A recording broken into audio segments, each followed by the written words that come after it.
الله سيد صومالي لما أنتي له فكره كأنه وحن يقديارات ووضحه يمكن قدر كيسو وناكسن قد هيجينا نشاقيره وقدر وزير كاسونتو قبتبان قيميني أما إذا ماذا قلب تكلواتي ومحلنا قايين يسيي أركانتي صومالي لإنسا كما غيره كيسو حريي لقالها قرري هدي بيجن كيسو لي هذا إيدبولت يقاديسك إذا حدوه الشيء بقول كيبا كولكول ينوح قبتي إنه يهيبان إصلاق لأنه عمله صوماليا هيا مركا محاد كحستان دادالكي وزارة سوهاي سميسي انتي وزيركو وجوغي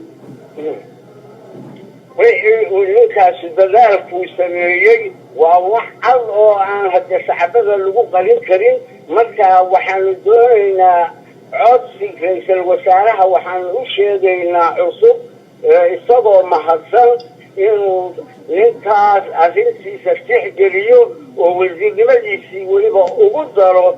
ra'iisul wasaare ku-xigeen oo si Soomaalinimo ah ma garanaysa shaqadii uu qabtay marka dadku wada dadaalaya hadii ninka Soomaalinimo ah wixii qabtayna loo sheego laguna dalciyo lagu amaano nin walba sidaas uu doonaya wasiir walba uu dadaalaya ninka gaar buu oranaya aadan ugu rajo wanaagsannahay waayo وزير كانوا يهي لين آدي صومالي لماذا إنه ما نسمع الكتقى إنه دون يوسيخ السيارة أو داعة أو بيصو يعني كل شوينهي ونأمسنهي ملكا وآدنا عنه أتاقرسنهي سيدان عنه قبنا أبتقان أسوى تشيدين عبد الله الموغي إنه سلمنا بكتك وحوي مدحوينه الحقوقال بو يهي وهدوه بالله صعوة هدا فرلين كنين كان عصوبة يصدوا كل عصبة هدا هوشي سينا عي صحيبانو ربنا إنا لوب الدينو ملحوينها سيدا أبهدو والكوين وقالوا أنو سيدا أسعنو صوماليا وسراكيل يأضيال يطليرو اسويديي كل كانوا كم مناشقون وزيردي إنو لنبلوين يهي وشقية أنا أسكور رعنا يصدقنا مدحوينها سلاس أنا أسوي تشيبيننا إنه ما قرناش آدي طبعا عبد الله علموقو waxaa ka mid yahay wasiiradii sida gaarka ah uu amaanay ra'iisul wasaarihi hore Cabdi Faarax Shirdoon Saacid marka ma isladihiin waa suurtagal in lagu dhaxarko wasiirada cusub maadaama ra'iisul wasaaruhu uu sheegay in wasaaradaha sida tooska ah waajibaadkoodii u gutay aan isbedel lagu sameeynin nin walba horta sidaa aan u ammaanayno inbuu ra'iisul wasaarihi horena u ammaanay ninkii ammaan lana waa la ammaanayaa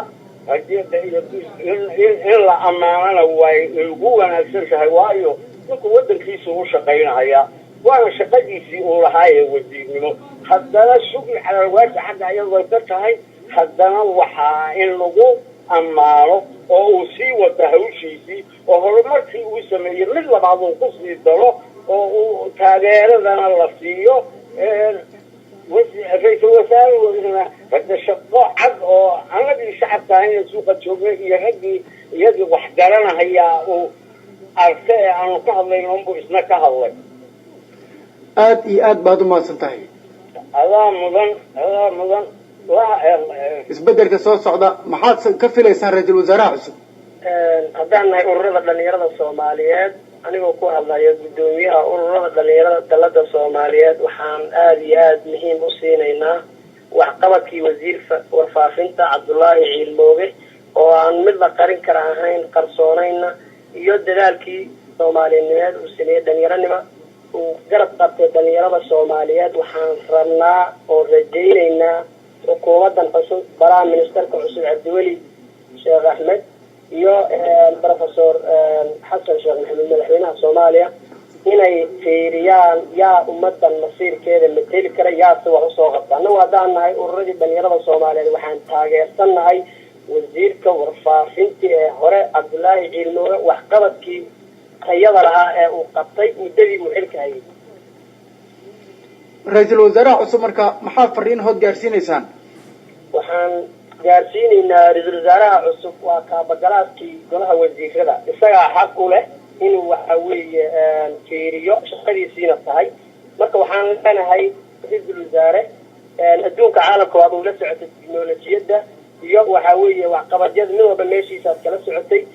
anagu haddaan ururadii dhalinyarada soomaaliyeed waxaan nahay 76 urur baan daladan ugu midaysannahay anoo ku hadlaya 76 urur ee Soomaali gudoomiyahoodii waxaan leenahay waxa uu dhanka dhalinyarada uu ka qabtay waxaa la oran karaa waa wax maanta la igsan karo oo ururadii dhalinyarada Soomaaliyeed meel kasta ay ka cadeynayso marka anagu fikirka yaga naga aadan haddaan dhalinyarada ummadda Soomaaliyeed nahay waxaan leenahay baraha ministerka cusub Cabdiweli Sheekh Axmed soo dhawow